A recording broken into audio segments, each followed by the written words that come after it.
Hello everybody, this is Fernando for the latest Cryptids and Monsters video. As promised, I would select another cryptid to talk about here for the special edition videos, and several of you have asked for this one particular cryptid. To be quite honest, I've never heard of this cryptid before, so it was fascinating to uncover essentially what this cryptid is and the history of it. So, as requested from several of you out there, this particular cryptid that we're going to talk about is called the Bunyip, and I hope I'm saying it correctly, Bunyip. I'm not sure if there's another pronunciation for it, but I'm just stating it phonetically. But this is a cryptid that I would certainly classify under the what the hell type category, because apparently there hasn't been one single accurate description of what the creature looks like, and you'll understand what I mean here in a few moments. With regards to its most basic design, you'll see the picture here associated with the Bunyip, but otherwise this is about as close to some resemblance of a normal looking cryptid, if there ever is such a phrase, as one can get. As you'll see in several pictures later, people have described this thing as something else entirely within every single account. So it leads me to think, and I wonder if maybe this cryptid is some kind of shapeshifter of some sort, or something along the lines where it presents its image as something where people cannot fully keep, it looks different, in other words, for every person involved, but that's up to debate on that part. So what is the Bunyip? Apparently it's a legendary beast in Australia. So much like Bunyip, the last living T-Rex, here we have another cryptid in Australia as well. The difference though is that in doing my research on this particular cryptid, there hasn't been, it seems like, any recent sightings of it for well over 100 years. Probably the most recent sighting, you have to go into the mid-1800s just to distinguish anything in terms of any kind of history. So it's but it goes to show how powerful the legend of this cryptid is, where the most recent sighting is something, say, back in the mid-1800s, and yet to this day it apparently still has an effect there in Australia, along with much of the culture associated with, let's say, video games, movies, TV shows, stuff like that within the Australian culture. So what is the Bunyip? Well, again, you'll see the picture here, and apparently it seems to be some sort of indigenous creature associated with water. It's particularly notable in the Australian culture with the Aborigines there, people, in other words, that are ancient natives of Australia.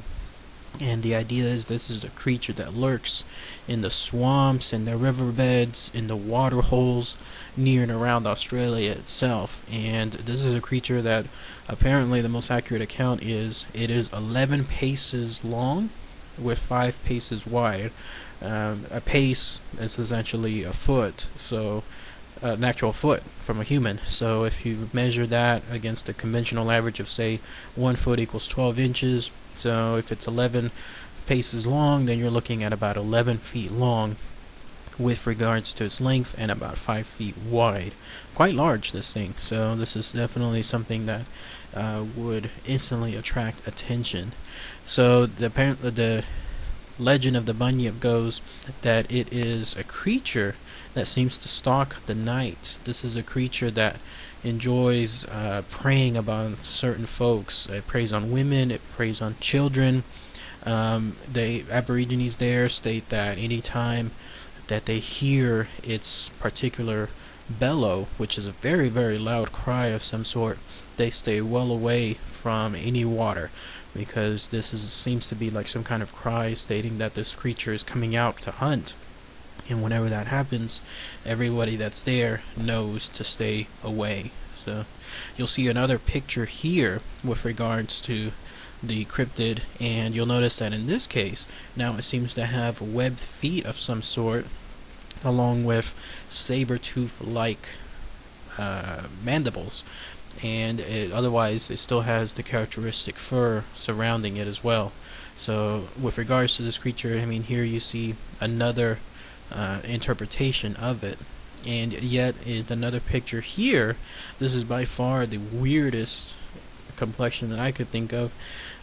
You'll see that this creature has something. What the hell? That's again why I call it the what the hell type creature, because it looks like it has one eyeball. It looks like it has a large protruding mouth. It looks like it has legs, but the legs do not seem to have any kind of skeleton or fossil, anything as far as bones in them. Rather, they seem to be just mandible, and then the skin itself, while having some fur, it looks to be far more trimmed. And again, this all comes from sightings that people have with the bunyip and the way they describe it. Now, with regards to the sightings themselves, there's some interesting stuff that apparently happened. You have to go back again into the mid-1800s, but if you want to go to the earliest encounters, this happened to be with looks like some early European settlers that were coming upon Australia and then interacting with the Aborigine folks there. And they state that during the 1840s and the 1850s there was a large number of bunyip sightings in and around South Australia. The farther apparently that the settlers extended, let's say, their settlements or extended their towns, moved out into the country, then the more sightings there were on there. And with regards to the sightings, people say that this was a creature that would stalk around. One sighting apparently had where the creature just was sunbathing with regards to a nearby area that the settlers were. It was sunbathing, and when it was approached by, it looks like a group of men, the creature suddenly left altogether. So this is definitely something where this is a creature that, even with everybody taking a look at it, nobody has ever really gotten an exact, let's say, description of it. That's why, again, there's such a huge variation on there.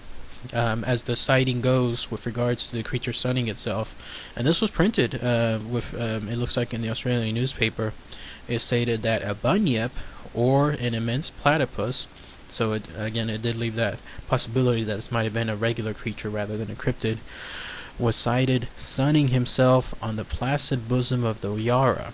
And immediately a crowd gathered. 3 men set off by boat to secure the quote-unquote stranger, who then disappeared when they were about a yard from him. So that was apparently the closest anyone has ever gotten to a real-life bunyip. And with regards to another sighting, this actually comes from a convict, somebody that was actually sent to Australia as a convict, a pretty famous convict apparently in Australia. It goes by the name of William Buckley. He was sent over to Australia, it looks like in 1952, and this is what he describes. He said, he saw the creature on several occasions, and I could never see any part except the back, which appeared to be covered with feathers of a dusky gray color. It seemed to be the size of a full-grown calf, and I could never learn from any of the natives that they had either seen the head or the tail. So again, here we have another description, this time coming from a convict who apparently saw this creature several times near and around his area on there. Now, with regards to the bunyip, the closest physical evidence anyone has ever had is apparently a skull.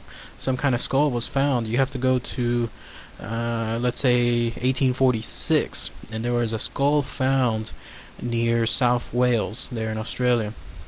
And what people instantly saw of the skull, which you'll see a picture of here, is the fact that it looked unlike anything unknown to science. And immediately all the natives who saw it, the Aborigines there, told the settlers, "Oh, that's a bunyip." And so apparently several people of various fields tried to identify it as something else. Maybe they tried to identify it as a calf's skull, or maybe some deformed creature's skull. But no, apparently nobody could physically link it to anything known to mankind on there. And at the same time, this skull apparently created its own fandom of some sort, because visitors began coming left and right. The Sydney Morning Herald, which was one of the Australian newspapers there stated that it prompted many visitors to flock to see it and all of a sudden speak out about their quote-unquote Bunyip sighting. So even with several people, again throughout several fields, trying to distinguish whether this was a legitimate skull of some creature known to man, most couldn't on there. So it's interesting to see that this is the closest evidence. But one thing though that I'll mention on there is with regards to the skull, it has been mentioned that others have stated that it is actually the skull of a horse or a calf who suffered indeed some kind of strange deformity. But then again, others have stated that yes, this is still indeed some kind of skull of the Bunyip as well. So what do you guys think? The Bunyip, is this one of the most bizarre creatures ever? Could this creature be something that is a shapeshifter? Could this creature be so bizarre in its findings, or at least with regards to nobody being able to see it, that it creates its own tall tale of sorts? It's up to you. What do you guys think on that part? I still think that this is one of the most original creatures I've ever come across. As far as I can tell too, nobody's ever really said that, let's say anybody has an encounter with a Bunyip that's been dangerous. Just people saying that it's been seen, and that's about it. But if anyone knows anything else out there with regards to tales of the Bunyip truly living up to its legend of, let's say, terrorizing men and women, post the comments below. Also, others have mentioned that the screams that one hears of the Bunyip could be nothing other than actual koala bears or anything else, even as far as seals, with regards to the creature and how it looks like. And the reason for this is because apparently seals have been known to go all the way down to Australia, and then seen from a distance, seals do have much of the characteristics of some of the Bunyip pictures that I've shown on there, so including the large screams that the seals have too. So it's up to the debate at that point. So what do you guys think? Have y'all heard any more tales with regards to the Bunyip? Anything you can say? Any encounters, friends, family members, co-workers, anybody that you might know of, or what? For those of you that actually live or have gone to Australia, if you can post your comments below too, with regards to the any tales associated with the Bunyip, by all means. So again, pretty bizarre creature. Nothing really harmful that I came across on there, just for the fact that it seems to be its own platypus, a huge combination of bizarre aspects associated with this creature. But it is the cryptid that everyone was voting on several times, so I presented it here. So thanks again, everybody. Take care. Bye.